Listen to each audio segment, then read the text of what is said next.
दर्शक बंधु आज आमे जानिबा मंदिर रे किंबा पूजा पाठ करने समय आमे घंटी काहिंकी बजाई थांती एवं एही घंटीर महत्व कौन होइथाय।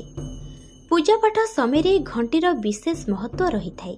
मंदिर रे किंबा घरे पूजा पाठ करने समय आमे घंटी बजाइबा द्वारा पूजा सफल होइथाय।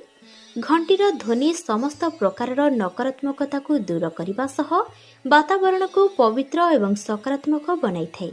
ज्योतिष शास्त्र रे कुहाଯାଇଛି घंटी बिना पूजा पाठ अधूरा होइथाय।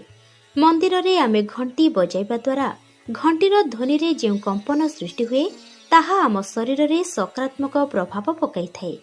घंटीर शब्द आम भितरे ईश्वरଙ୍କ अनुभूति आनिबा सह आम शरीर पई लाभदायक मध्य होइथाय। घंटीर ध्वनि रे शरीर सुस्थ रहिबा सह देह मन रे पवित्रता भरि जाए। पूजा पाठ हेउथिबा स्थान रे घंटी बजाइबा द्वारा आख पाखरे थिबा समस्त दुष्ट शक्ति दूरी जाती। मंदिर रे आमे घंटी बजाइबा द्वारा भगवान प्रसन्न हुंती एवं भक्तଙ୍କ मनस्कामना पूर्ण करिथांती। घंटीर ध्वनि आम कान रे बाजिबा द्वारा आम मस्तिष्क सुस्थ रहिबा सह मनर समस्त खराब भावना दूर होइथाय। मंदिर रे किंबा घरे आमे जेउ सब घंटी व्यवहार करिथाउ सेथि मध्यरु गरुड़ घंटी अत्यंत शुभदायक होइथाय।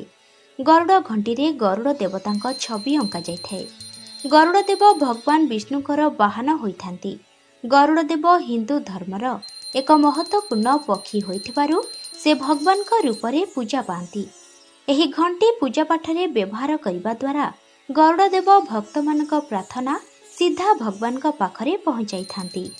पुराण शास्त्र अनुसार गरुड़ घंटीर ध्वनि रे वैदिक मंत्रर उच्चारण होइथाय। वेद मंत्र जानि नथिबा व्यक्ति जदि एही गरुड़ घंटी बजाई पूजा पाठ करती तेबे पूजा सफल होइथाय। गरुड़ घंटी सबुठारु छोट होइथिबारु आमे घरे पूजा पाठ बा आरती करिबा समय एही घंटी व्यवहार करिबा उचित। एहा द्वारा घर उपरे थिबा समस्त नकारात्मक उच्चार विनाश होइथाय। भगवान को आशीर्वाद प्राप्त होइथाय। एहीपरि आगको नुआ नुआ भिडियो देखिवा पई आम चैनल को लाइक करंतु, शेयर करंतु आउ सब्सक्राइब करंतु।